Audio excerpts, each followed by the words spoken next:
Bismillahirrahmanirrahim. Alhamdulillah wassyukrulillah thumma salatu wassalamu ala rasulillah Nabiyyina Muhammad ibn Abdillah wa ala alihi wa ashabihi wa mawala. La hawla wa la quwwata illa billah, amma ba'd. Bapak Ibu yang bahwa masih Rahman yang dirahmati Allah, alhamdulillah dengan izin Allah bisa dipertemukan kembali oleh Allah Subhanahu wa Ta'ala di majelis kita ini.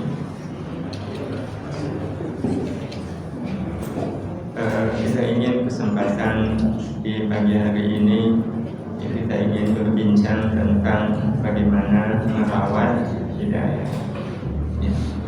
Kenapa kita harus merawat hidayah? Ada kaitan sangat erat dengan hidup.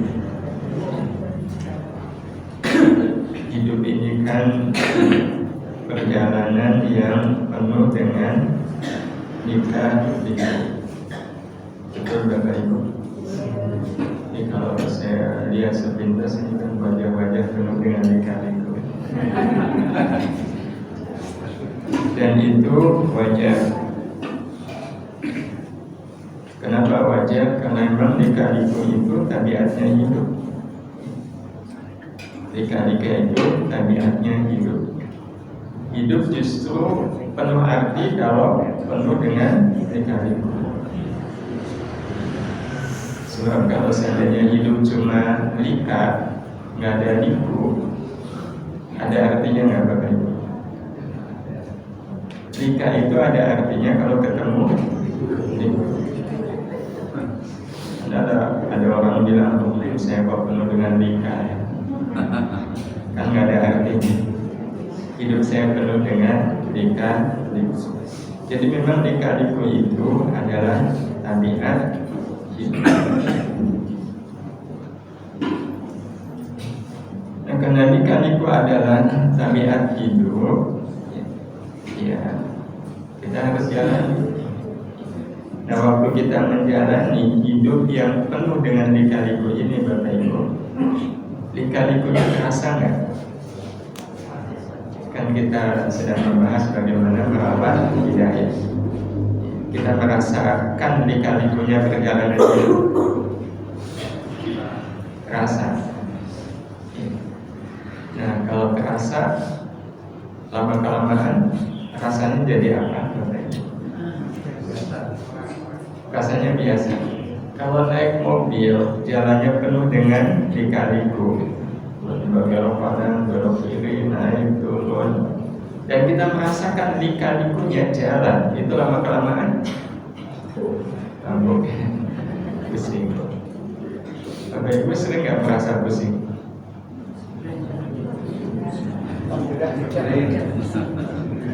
Kalau masih sering merasa pusing, itu berarti kita betul-betul sangat merasakan lika-likunya hidup. Itu berarti kita hidup enggak berdasar hidayah. Karena kalau berdasar hidayah, ya kita akan merasakannya lurus saat kita menjalani lika-liku hidup ini dengan hidayah. Jadi dengan hidayah tetap hidup ini lika-liku, karena hidayah itu tidak menghilangkan lika-likunya perjalanan hidup, karena memang lika-liku itu sudah jadi tabiatnya perjalanan hidup. Jalan hidup ini memang harus penuh dengan lika-liku. Tapi dengan hidayah, lika-likunya jalan, waktu kita jalani itu rasanya sesuai dengan apa yang dikatakan oleh Allah, ihdinas siratal mustaqim. Beri kami hidayah ya Allah, beri kami hidayah jalan yang lurus. Apakah siratal mustaqim yang disebutkan oleh Allah di surat Al-Fatihah ini menjadikan jalan kita betul-betul lurus Bapak Ibu? Jadi hanya kenal lika tanpa liku atau liku tanpa lika? Enggak, tetap jalannya penuh dengan lika-liku, tapi kita waktu menjalaninya itu lurus. Nah, lurusnya kemana? Nah, kalau hidayah tidak adalah jalan lurus menuju tujuan hidup, yaitu surga, jannatun. Jadi orang kalau hidup betul-betul berpegang pada hidayah, insya Allah hidupnya akan lurus menuju ke surga. Ya, sehingga kapanpun dia meninggal, insya Allah surga sudah di depan. Jadi semuanya sangat tergantung pada bagaimana kita menjalani hidayah Allah ini. Dan bicara soal hidayah, sudah sampai belum ke kita? Sudah. Kenapa? Karena wujud hidayah itu ada dua. Hidayah atau petunjuk Allah itu wujudnya ada dua. Pertama, hidayah dalam bentuk awamirullah, hidayah dalam bentuk perintah Allah. Hidayah dalam bentuk Allah memerintah. Perintah Allah itu sebenarnya memiliki arti petunjuk, kan Bapak Ibu? Perintah Allah itu petunjuk. Allah menunjukkan ke kanan, ke kiri, lurus. Lakukan salat, lakukan tunaikan zakat, sempurnakan haji. Itu hidayah yang Allah berikan dalam bentuk perintah. Selain perintah, ada hidayah dalam bentuk larangan. Dan dua jenis hidayah ini itu sifatnya relate dengan kehidupan. Kenapa? Karena hidup ini kan isinya cuma dua, berbuat atau tidak berbuat. Nggak ada yang lain dalam hidup ini kecuali kita melakukan atau tidak melakukan. Ada orang yang sholat, ada orang yang memilih tidak sholat. Hidup ini isinya cuma dua, melakukan atau tidak melakukan. Dan cuma persoalannya kita melakukan dan tidak melakukan itu akan sasar petunjuk. Dan sebaik-baik petunjuk adalah petunjuk dari nah, petunjuk itu sudah ada dalam wujud perintah dan larangan.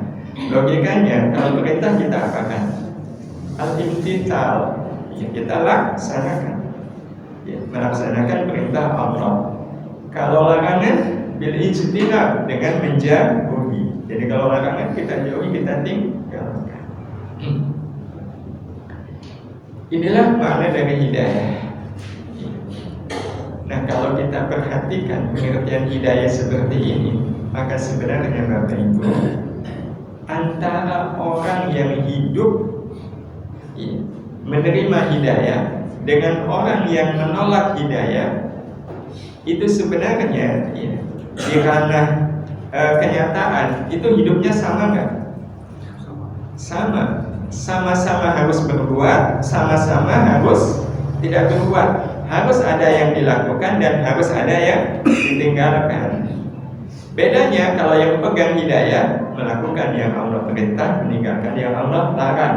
Kalau yang menolak hidayah, ya tetap melakukan juga, tapi melakukan yang dilarang, ya, tetap meninggalkan juga, tapi meninggalkan yang diperintah. Berarti sebenarnya ya secara amaliyah sama atau enggak orang yang menerima dengan menolak hidayah? Sama, jadi sama-sama harus melakukan, sama-sama harus meninggalkan. Bedanya melakukan dan meninggalkan berdasar petunjuk siapa. Kalau begitu seandainya orang mau berpikir Bapak Ibu, lebih memilih yang mana? Menerima atau menolak hidayah?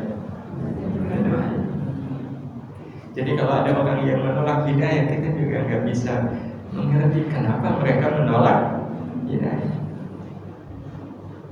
Karena sebenarnya yang dilakukan sama.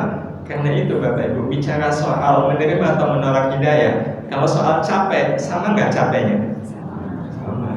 Kalau seandainya sama-sama capek, yang menerima hidayah capek, tapi kan capeknya di dalam melaksanakan perintah Allah. Kalau yang menolak hidayah capek di dalam melanggar larangan Allah. Nah, hadirin hadirat yang dirahmati Allah, orang yang menerima hidayah berarti orang yang selalu melakukan apa yang diperintah, meninggalkan apa yang dilarang. Nah, dalam bahasa ilmunya, orang yang melakukan yang diperintah dan meninggalkan yang dilarang itu sebetulnya orang yang kan takwa itu artinya melaksanakan perintah Allah, menjauhi larangan Allah. Nah, ini adalah Allah Subhanahu wa Ta'ala. Karena itu sebenarnya takwa adalah bukti cerdasnya seseorang. Karena orang yang bertakwa adalah orang yang berbuat atau tidak berbuat atas dasar petunjuk dari Allah. Pokoknya saya apa kata itu orang yang cerdas.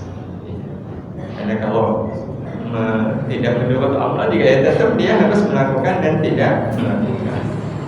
Dan dengan hadirat yang dirahmati Allah, berarti sebenarnya menjadi orang yang bertakwa itu adalah bagian dari tabiat hidup. Dan Allah sudah memberikan petunjuknya kepada kita dalam wujud yang paling utama adalah Al-Quran. Al-Quran sendiri oleh Allah disebut Syahrul Ramadan alladzi unzila fihi al-Quran hudan linnas. Al-Quran itu menjadi hudan, petunjuk bagi manusia. Al-Quran itu isinya cuma dua. Kalau tidak perintah ya. Tapi kan ada kisah. Di dalam kisah itu pun sebenarnya nanti kita mendapatkan pelajaran untuk berbuat atau tidak berbuat. Kalau kita baca kisah tentang Nabi, ya berarti kita harus mencontoh kebaikan para Nabi. Ada cerita Fir'aun, ya berarti jangan sampai kita kayak Fir'aun. Jadi Quran isinya cuma dua. Kalau nggak perintah, nah ini yang ingin sama-sama kita lihat. Apakah kita sudah hidup sesuai dengan petunjuk Al-Quran, termasuk orang yang menerima atau menolak hidayah. Rabaan sementara kita termasuk orang yang menerima atau menolak hidayah. Menerima. Baik, kita coba nih. Dihina orang. Alhamdulillah. Kita harus berubah ya Bapak Ibu. Berbuat atas petunjuk Allah. Betul, karena kita orang yang bertakwa. Apa petunjuk Allah kalau kita dihina? Petunjuknya apalagi dasar, benalu, sampah. Di rapat RT ada warga yang bilang, anak Bapak ini cuma benalu di RT kita, sampah di RT kita. Wah, rasanya dibegitukan langsung gimana Pak? Iya, karena kita orang yang bertakwa. Ingat betul Allah sudah kasih petunjuk. Apa petunjuk Allah kalau kita dihina? Fa'fu anhum, maafkan mereka. Ini petunjuk kita jumpai sebenarnya ada di banyak ayat. Tapi kalau ini ada di Ali Imran ayat 159. Fa'fu anhum, maafkan mereka. Berarti kita diperintah untuk memaafkan orang yang menghina kita. Pertanyaannya mudah atau sulit? Susah.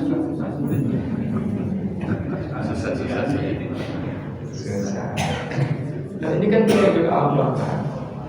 Kenapa susah? Apalagi kalau kita lihat lanjutannya, nggak cuma sekedar memaafkan, tapi wastaghfirullah, mohonkan ampunan kepada Allah untuk mereka. Istighfar, tapi untuk mereka. Biasanya sulit. Kenapa sulit? Dongkol, mangkel, marah, resah, gitu. Betul Bapak Ibu? Kita dihina dongkol itu wajar nggak? Wajar. Iya, wajar. Manusiawi.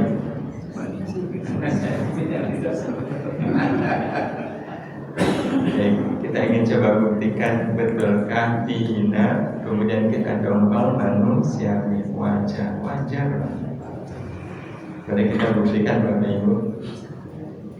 Bapak Ibu mau ke Malang naik mobil sendiri. Kemudian pas di perjalanan ketemu persimpangan begini. Posisi mobil Bapak Ibu sudah di sini. Bapak Ibu harus memastikan nggak ke kanan atau ke kiri? Ya. Yang dalam posisi seperti ini, ya. Bapak Ibu ragu atau nggak ragu? Ragu. Ini ke kanan atau ke kiri? Kenapa ragu? Nggak ada petunjuk. Memang ada papan nama, tapi kok kosong. Ternyata papan namanya ini model digital, jadi model otomatis. Jadi kalau ada yang lewat baru kebuka. Begitu kebuka, baru kebaca. Berarti Bapak Ibu ambil posisi kemana? Ya, sesuai dengan tujuan. Begitu melihat papan namanya surga, Bapak Ibu senang atau mangkal? Senang atau mangkal sama papan penunjuk ini?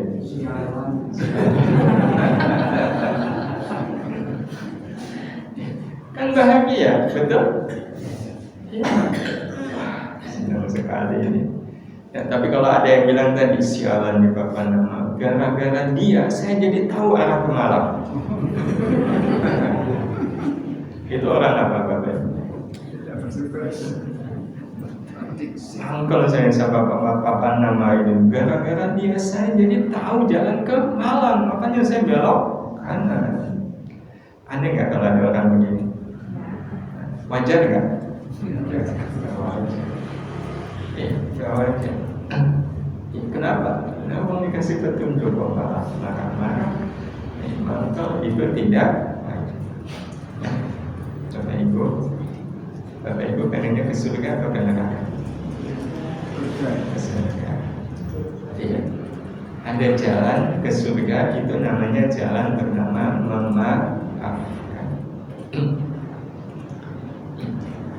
Ada jalan ke surga namanya memaafkan. Betul nggak Bapak Ibu? Kalau memaafkan itu kita akan ke surga.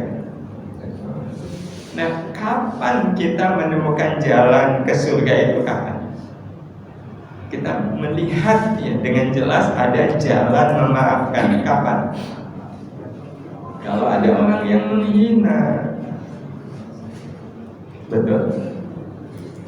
Ketika ada orang yang menghina, maka kita melihat ada jalan bernama memaafkan. Kalau nggak ada yang menghina, kelihatan nggak jalan memaafkan? Enggak. Berarti kalau begitu orang yang menghina kita itu sejatinya siapa Bapak Ibu? Orang yang menjadikan dirinya sebagai rambu penunjuk jalan hidup menuju surga. Maka senang kamu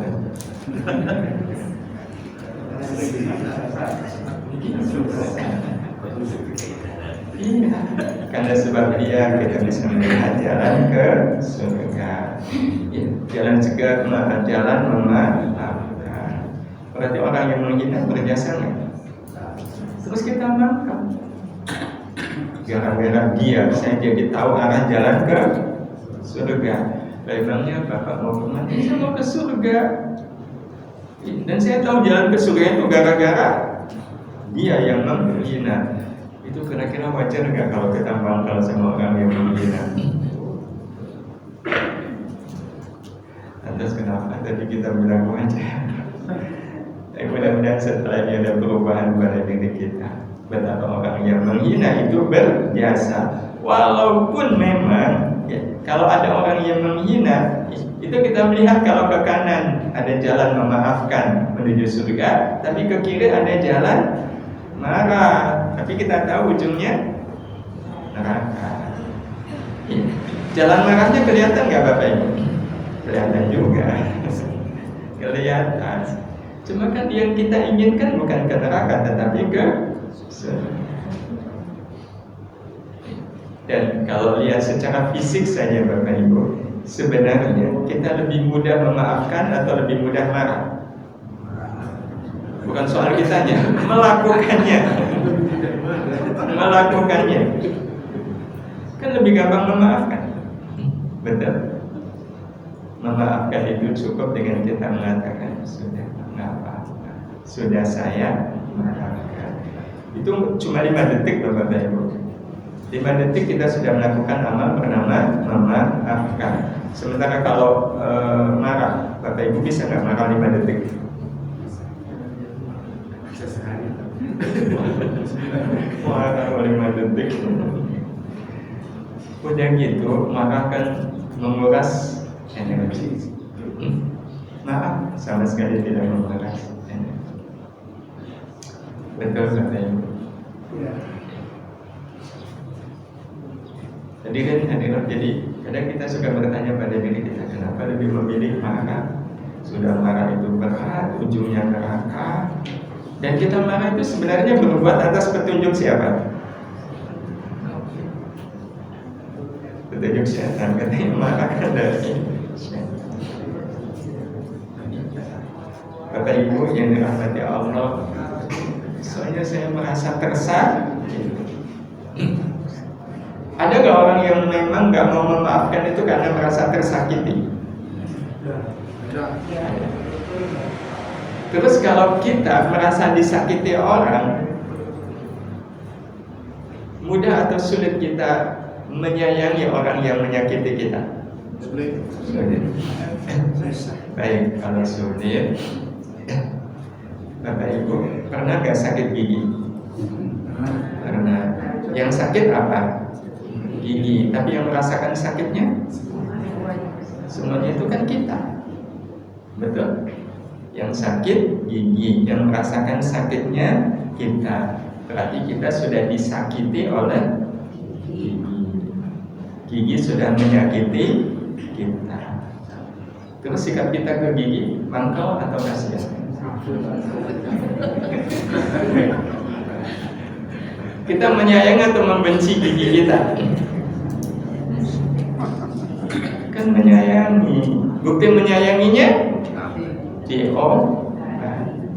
sariawan itu menyakiti kita, makan jadi nggak enak, ngomong juga nggak enak, tidur juga mungkin nggak enak gara-gara sariawan. Kita benci nggak sama lidah yang telah menyakiti kita? Nah, justru kita menyayangi. Bentuk menyayanginya,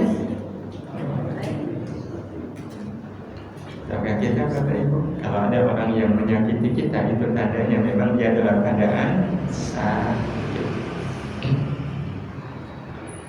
Karena hanya orang sakit yang bisa menyakiti. Kita merasakan sakitnya dia menyakiti. Tapi kan harusnya orang yang menyakiti kita, kita apakan? Video aja kita sayang, lidah yang sariawan juga kita sayang. Berarti orang yang menyakiti kita, dia sebenarnya sedang menyampaikan kepada kita, saya lagi sakit, tolong saya diobati. Dan cara mengobati orang yang sakit ya, dengan menyakiti kita, obatnya bernama apa? Memaafkan.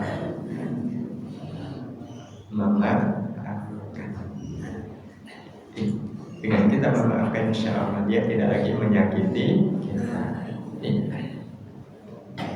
Tapi saya sudah maafkan dia, kok dia semakin menyakiti.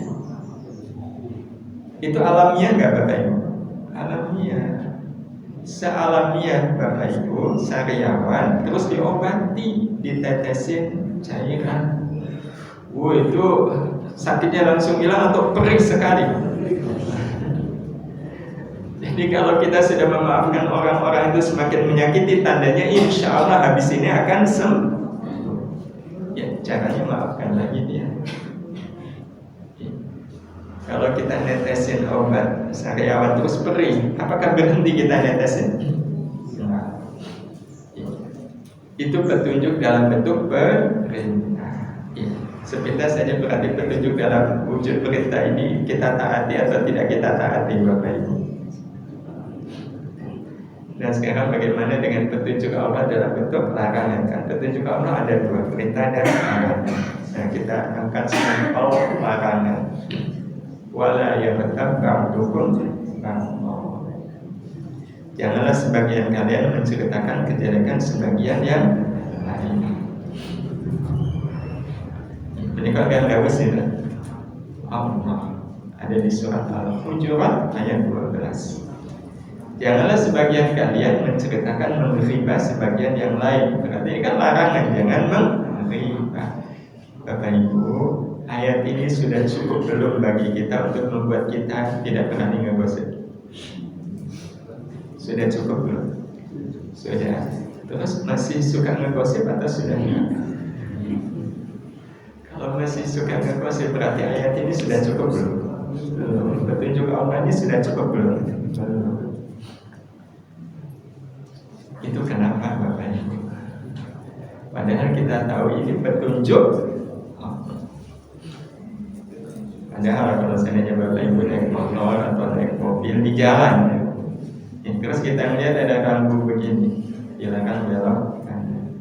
Bapak Ibu, ya, di depan Bapak Ibu belok kanan atau lurus? Nggak berani belok kanan. Kenapa nggak berani belok kanan? Ya ada rambu larangan. Nah ini rambu yang bikin siapa?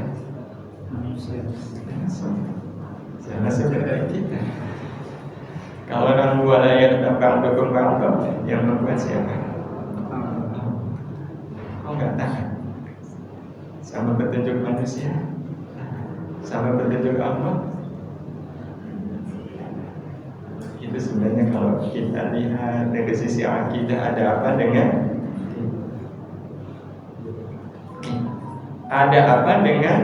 kita. Itu kan sebenarnya menunjukkan ya, seberapa keterikatan kita dengan Allah Subhanahu wa ta'ala. Apalagi kalau lihat lanjutannya, ayyuhibbu ahadukum ayyakula lahma akhihi maitah. Apakah kalian suka makan daging saudaranya yang telah mati? Ada nggak di antara kalian yang suka makan daging saudaranya yang telah mati? Pertanyaan Allah ini kan memberikan pengertian kepada kita, gosip itu bukanlah berbagi informasi, tapi berbagi bangkai saudaranya sendiri. Ayat ini sudah cukup belum bagi kita untuk membuat kita nggak suka ngeriba Bapak Ibu? Sudah cukup. Membuat kita tidak suka ngeriba, karena ngeriba, ngegosip, ngumpi, ngerasan itu seperti makan daging saudaranya yang telah. Jadi kalau kemudian orang masih suka dengan ngegosip, berarti ada apa? Iya, ada apa? Jadi kalau kita lihat ayat ini, itu sama seperti Bapak Ibu, kita dihina orang tadi. Ayat ini kan menjadi rambu, ya. Rambu. Ada jalan namanya ngerasani, yang ujungnya adalah neraka, tapi nanti ke kanan ada jalan namanya mingkem.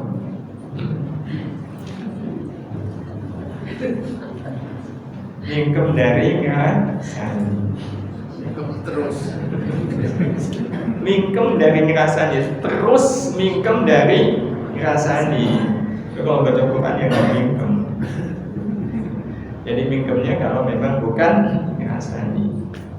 Tapi kalau sudah ngerasani pilih mingkem. Nah dilihat dari teknis saja, lebih mudah ngerasani atau mingkem? Mingkem lebih gampang. Tambahan ujungnya surga. Ini juga petunjuk Allah. Kan petunjuk Allahnya falyakul khairan au yasmut, berkata baik atau, dan diam itu sama dengan apa? Mingkem.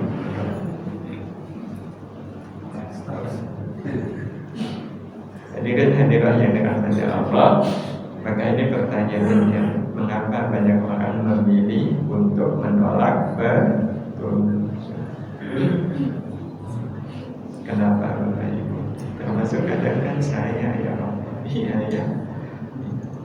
Sudah jelas petunjuknya jangan lakukan, malah dilakukan.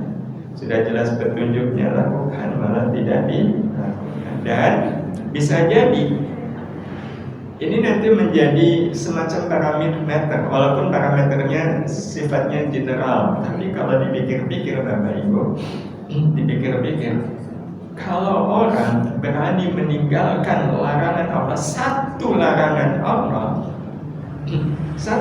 Allah dia tinggalkan, kemungkinan satu perintah Allah dia tinggalkan, kemungkinan perintah Allah yang lain ditinggalkan nggak? Satu larangan Allah dilanggar, kemungkinan dia akan melanggar larangan Allah yang ya, tadi fa'fu anhum mudah atau sulit Bapak Ibu? Sulit. Walaupun kita tahu itu perintah Allah. Tapi kan Bapak Ibu mau sholat, betul? Nah, Bapak Ibu sholat itu karena apa? Karena perintah Allah, betul? Kalau kita sholat karena perintah Allah, nah memaafkan perintah siapa? Perintah Allah. Kenapa sholat kita lakukan memaafkan Allah? Padahal sama-sama perintah Allah. Berarti pertanyaannya, waktu kita sholat itu sebenarnya dalam rangka apa? Ya, pasti kita itu perintah Allah. Nah kalau memaafkan itu perintah siapa? Kenapa kalau sholat mau kita sholat memaafkan nggak mau? Akibatnya berbeda. Secara langsung karena kalau hina itu kan artinya langsung kaget. Rasa. Kalau perintah itu yang kita lihat akibatnya, prosesnya, atau yang memerintah.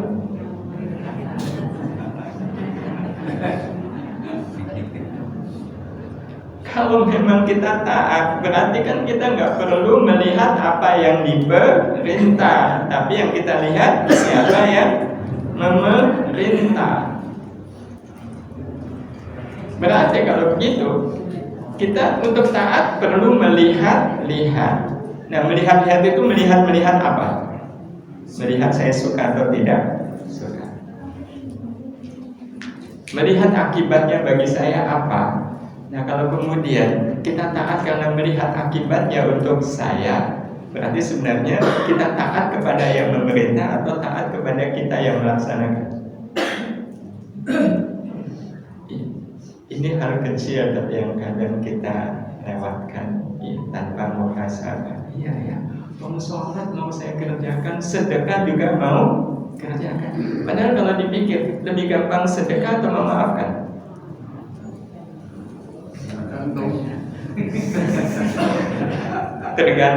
Tergantung Allah atau tergantung kitanya, Pak? Iya. Karena sebenarnya kita taat itu kan taat kepada perintah Allah atau kepada Allahnya? Kepada Allahnya. Iya, taatnya kepada Allahnya. Nah, kalau taatnya kepada Allahnya, ya tidak peduli apapun perintah Allah. Kalau memang ini perintah Allah, sami'na wa ata'na. Kami dengar dan kami taat, dan bukankah itu memang menjadi ciri orang yang beriman kepada Allah Subhanahu wa ta'ala. Bapak Ibu yang dirahmati Allah, tentu ini yang harus kemudian kita telusuri. Kenapa? Termasuk larangan itu, tergantung larangannya apa? Ya, tergantung larangannya apa? Ya, kalau gosip saya suka ya bosan.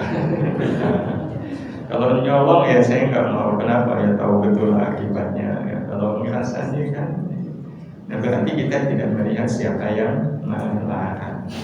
Sebagai anak, kalau kita disuruh orang tua, bukti bahwa kita anak yang baik, Bapak Ibu, waktu disuruh orang tua itu melihat perintahnya atau melihat orang tua?